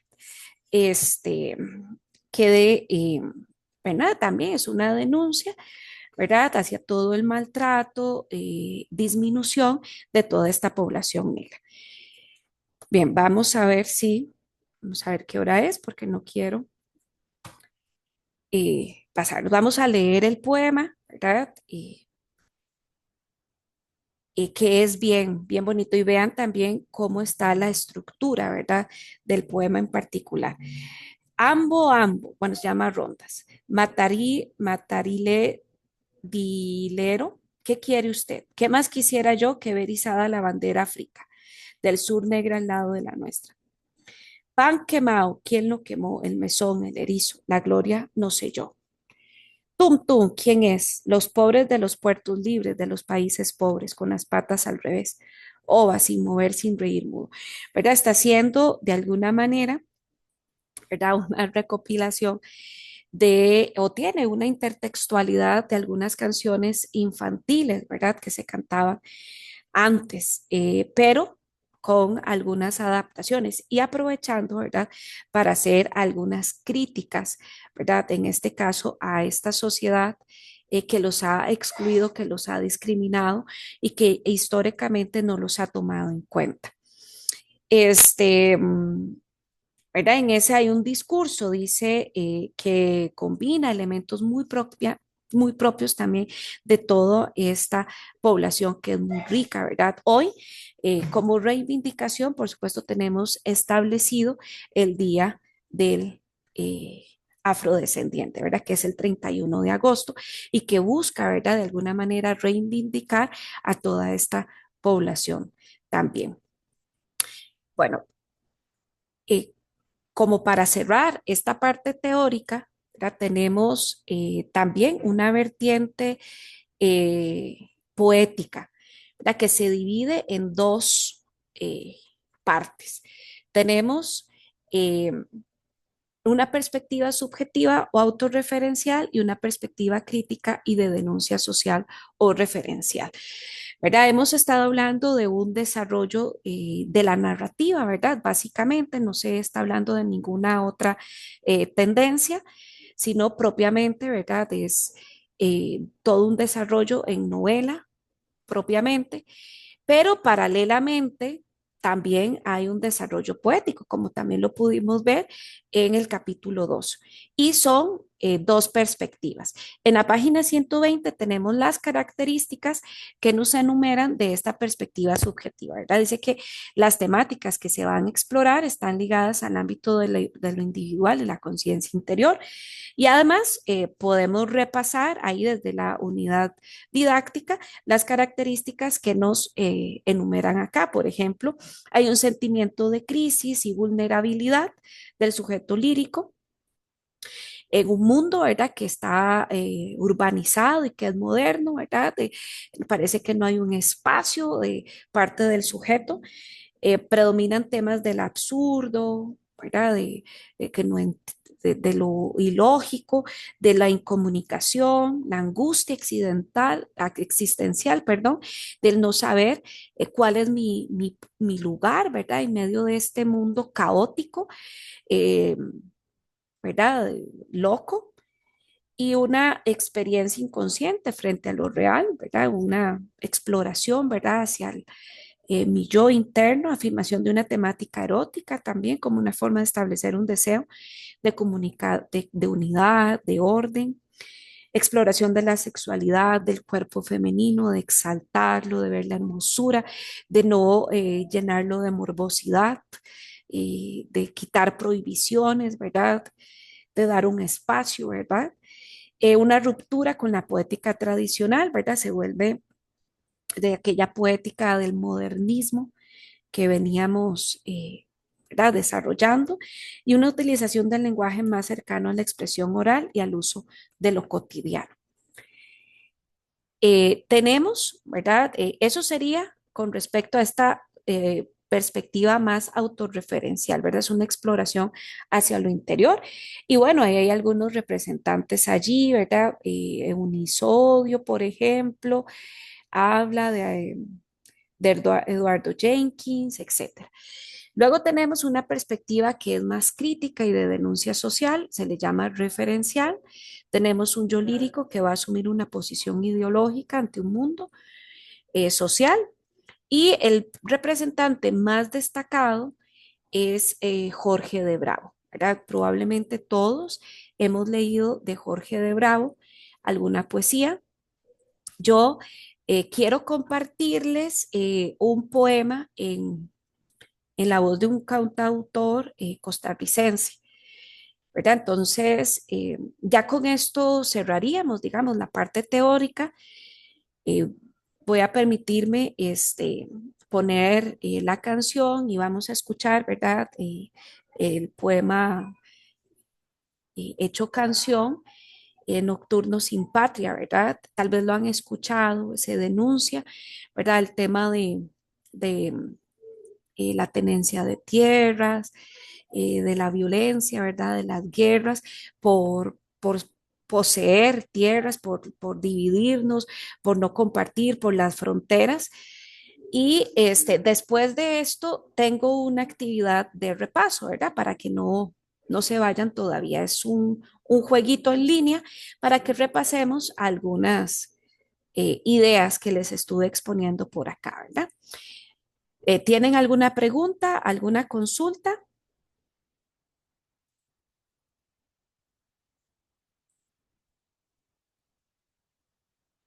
¿No? Bueno, No, gracias.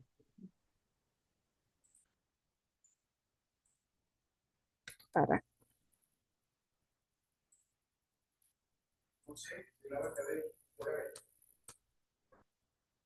Bueno, esto es antes de pasar a la canción, ¿verdad? Que es como el cierre. Tenemos el resumen, ¿verdad? de este capítulo, igual que les presenté el capítulo 1 y capítulo 2, ¿verdad? Tenemos que se va a darle privilegio, ¿verdad? Estas voces urbanas y periféricas que están empezando a subir en el contexto costarricense. ¿Verdad? Y tenemos la representación de estos textos, por ejemplo, Los perros no ladraron, este cuento con la música por dentro, parte de la novela Cachaza y también algunos capítulos de Yo soy Marlene, ¿verdad? Tenemos que en esta literatura se va a ocupar el espacio urbano, ¿verdad? ¿Por qué? Porque las obras, ¿verdad? Los acontecimientos van a incluir nuevos sujetos que viven en la ciudad y nuevos espacios físicos, ¿verdad? Como es un bar, un restaurante, un parque.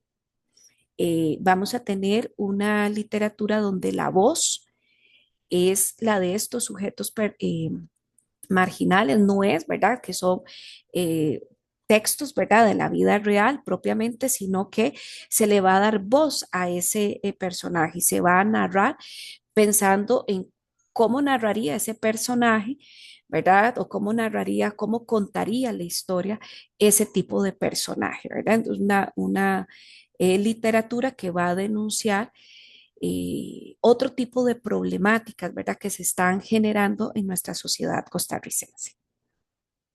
¿Verdad? Vamos a escuchar el poema de Jorge de Bravo.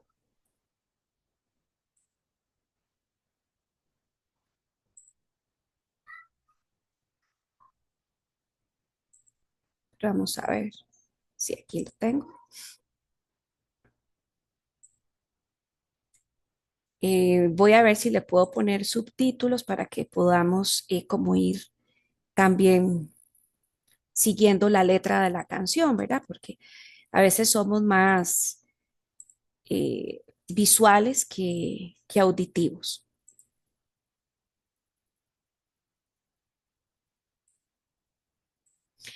Y también, bueno, vamos a ver en la letra y en este poema de Jorge de Bravo, que esa es la finalidad, toda esa denuncia, ¿verdad? De ese compromiso que hay con la sociedad. Vamos a ver si se está compartiendo el sonido. Ujú, bien.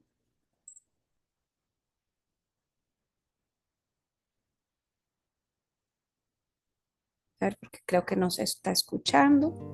Ahora sí. ¿Escuchan? ¿Escucharon el inicio? Sí, señora. Perfecto.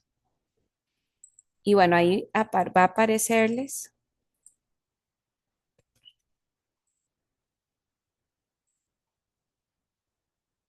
no sé qué pasó.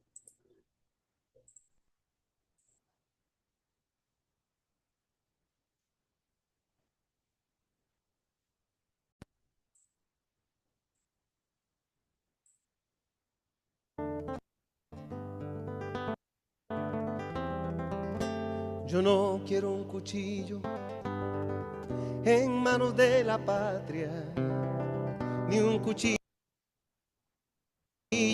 ni un rifle para nadie. La tierra es para todos como el aire. Cogería las guerras de la punta y no dejaría una,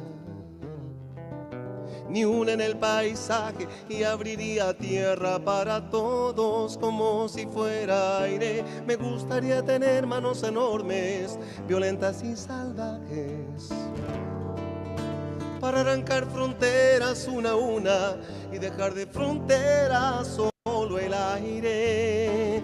Que nadie tenga tierra como se tiene traje, que todos tengan tierra como tienen aire, que nadie tenga tierra como se tiene traje, que todos tengan tierra como tienen aire.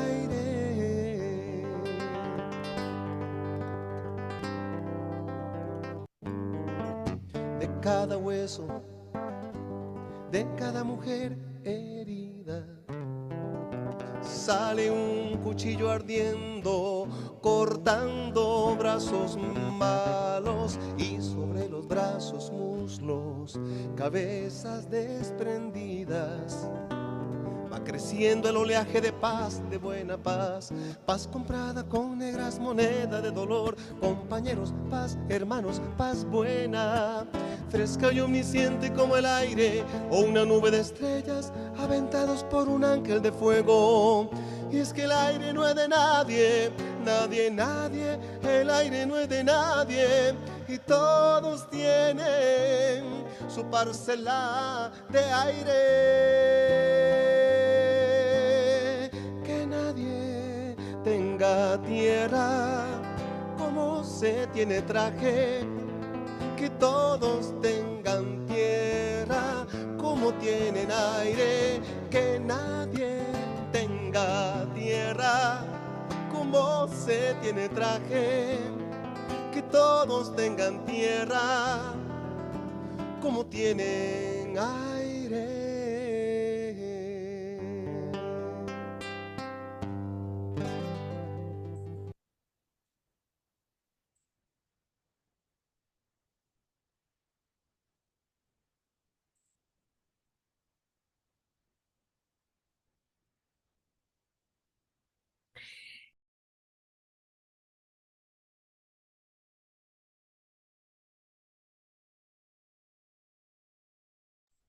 ¿Qué les pareció la canción?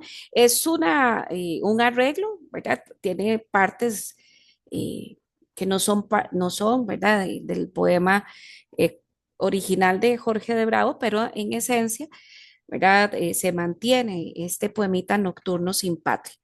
Y bueno, no sé si pudieron ustedes apreciar, ¿verdad? Cuando él dice que nadie tenga tierra como se tiene traje, que todos tengan tierra como tienen aire, ¿verdad? Él dice, no debería de existir eh, eh, las fronteras, no debería de tener la tenencia de tierra solo para unos pocos y otros quedarnos sin nada, ¿verdad? Vean este tema de la denuncia social. También por otra parte, él dice, me gustaría tener en manos enormes, violentas y salvajes para arrancar de fronteras una a una y dejar de fronteras solo el aire, ¿verdad? Ojalá no existieran estas divisiones que lo único que hacen es generar guerras, generar pleitos, generar divisiones que no tienen sentido. Al final, dice, si la tierra fuera para todos, ¿verdad? Bastante social, ¿verdad? En ese sentido, dice, no, como el aire, viviríamos más felices. Bueno, esto es un ejemplo de esta perspectiva referencial, por ejemplo. Bien, ¿tienen alguna pregunta?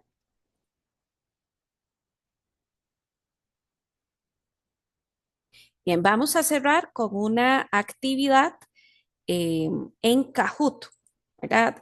¿Alguna vez han hecho alguna dinámica en Kahoot? No, señora. No, bueno, entonces les voy a presentar, bueno, hay que ingresar con el teléfono, ¿verdad? Tendrían que ingresar con el teléfono y buscar una aplicación, es gratis, ¿verdad? No tienen que pagar ni descargar nada, pueden ingresar como directamente a una aplicación que se llama Kahoot.it, ¿verdad? Se las voy a colocar ahí en el chat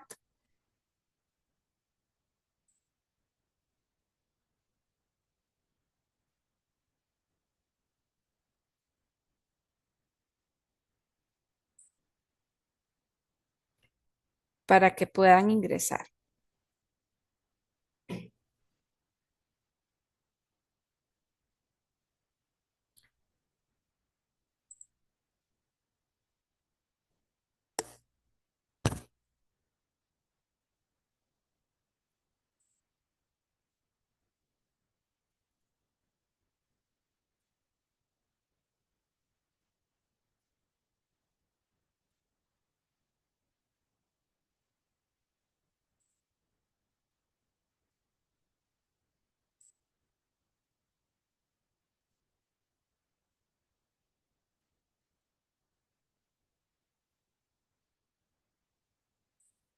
Les voy a compartir el link para que pueden hacerlo desde la computadora también, perfectamente.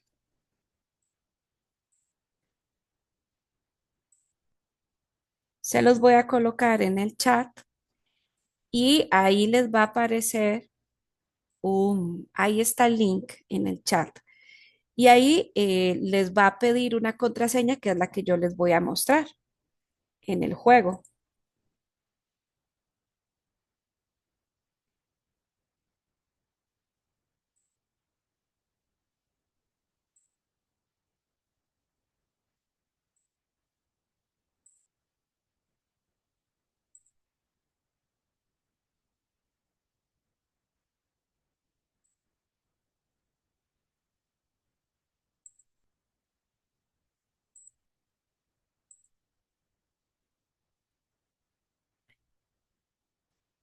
Ven, ahí está. A ustedes les está pidiendo un PIN, también pueden escanearlo y pueden anotar el PIN. Ustedes escriben un nombre, ¿verdad? Como somos poquitos, todos pueden ingresar de manera individual. Como es una versión gratuita, solo permite 10, pero podemos jugar todos perfectamente. Estas son unas preguntitas de repaso, ¿verdad? Como para reforzar ahí un poquito de las cositas que hablamos hoy durante la tutoría. Bueno, ya tenemos ahí a 3 participantes. Vamos a esperar que otros se unan también.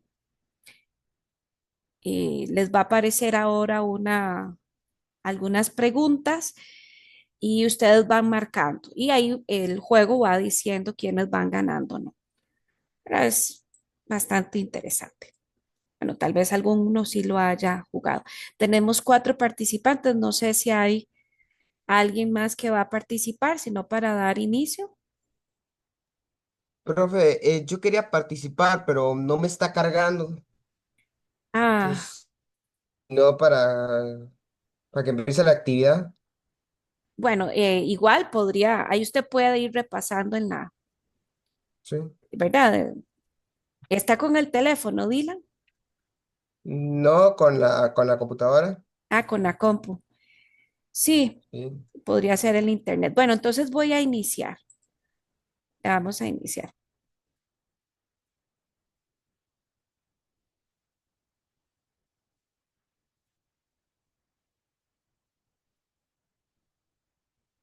La literatura inscrita en la década de los 60, principios de los 80, se caracteriza por, y ustedes marcan ahí la opción. Tienen, aquí aparece el tiempo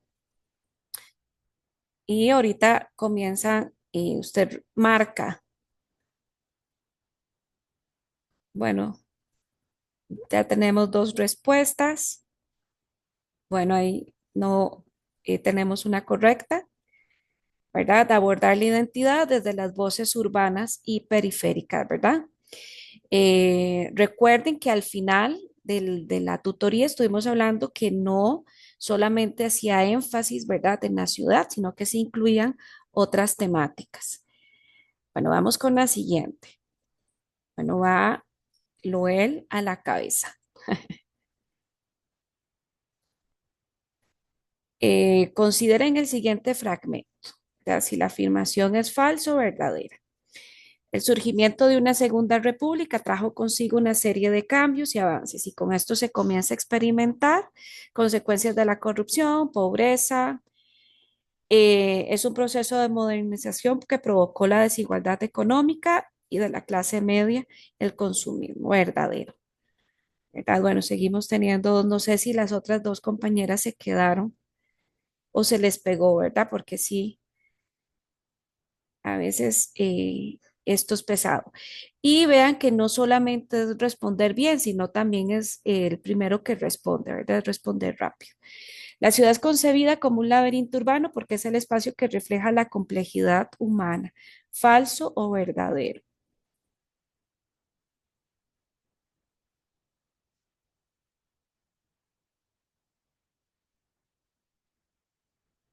Bueno, ahí tenemos dos respuestas. Hay dos, bueno, ya tenemos, hay una tercera, muy bien, ¿verdad? Ya hay otra compañera que pudo. Muy bien, excelente. Era verdadero, es el espacio de la complejidad. Y también es vista la ciudad como un órgano que es, ¿cuál de esas opciones?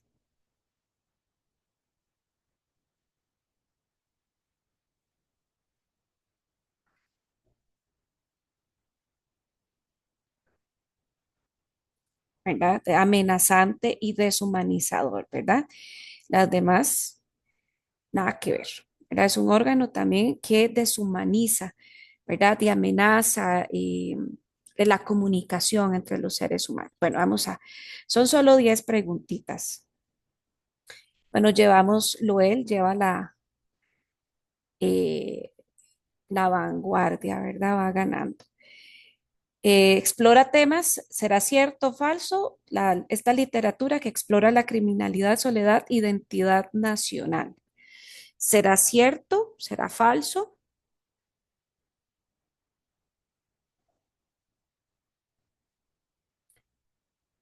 Es falso porque no explora el tema de la identidad nacional. Esa fue una trampa. Sí explora la criminalidad, la soledad, pero no la identidad nacional. Esta era la literatura de finales del siglo XIX, ¿verdad? Bueno, ahí no tenemos puntos. Eh, bueno, ¿quién escribió Los perros no ladraron?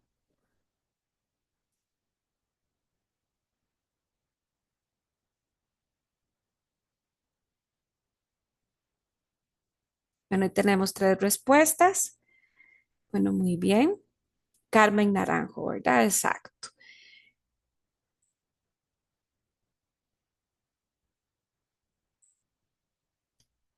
¿Verdadero o falso? Bueno, los perros no ladraron.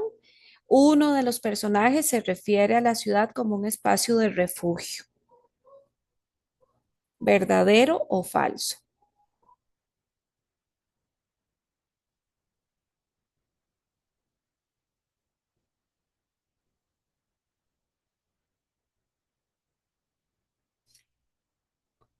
Es falso, ¿verdad? Porque la ciudad, bueno, en la obra hablan, ¿verdad? En general que se refieren a la ciudad más bien como un espacio de amenaza, ¿verdad? Como vimos anteriormente, y como un espacio en el que más bien el ser humano se siente solo, ¿verdad? Lo siente adverso. Por eso la obra es una representación importante de esta literatura, ¿verdad? Donde la ciudad eh, se vuelve un espacio enemigo, ¿verdad? Del ser humano.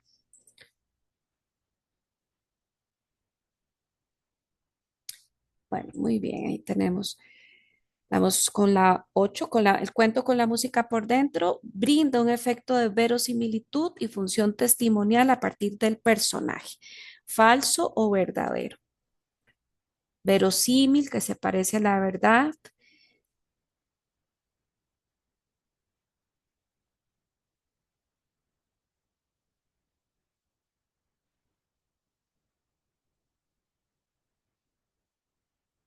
Muy bien, es verdadero, ¿verdad? Muy bien. Ya nos quedan las dos últimas. La novela Cachaza refleja los siguientes temas. ¿Cuáles temas están presentes en la novela Cachaza? ¿Verdad? Dentro de lo que comentamos y también habla Mondol.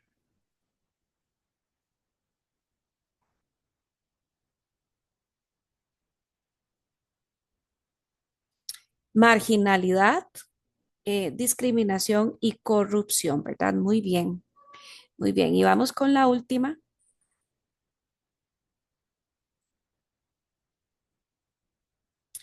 Y la literatura de estas décadas se limita al tema relacionado con la ciudad.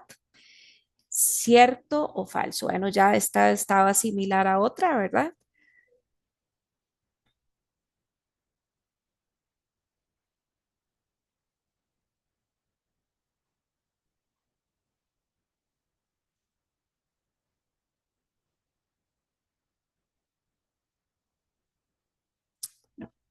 es falso, ¿verdad? Porque no se limita a este tema,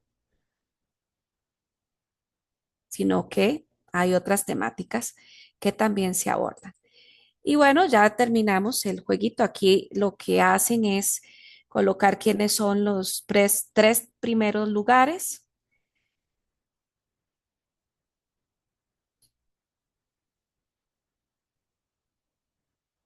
Bueno, la ganadora de tenemos a Luel. Felicidades.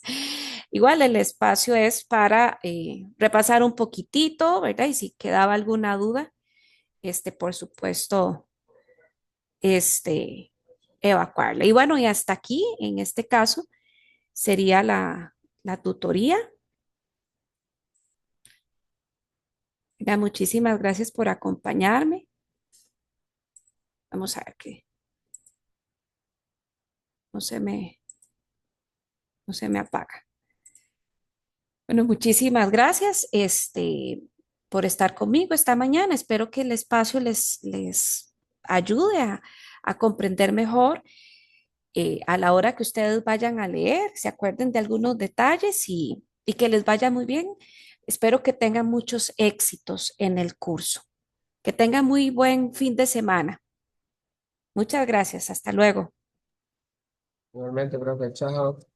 Muchas gracias, profe.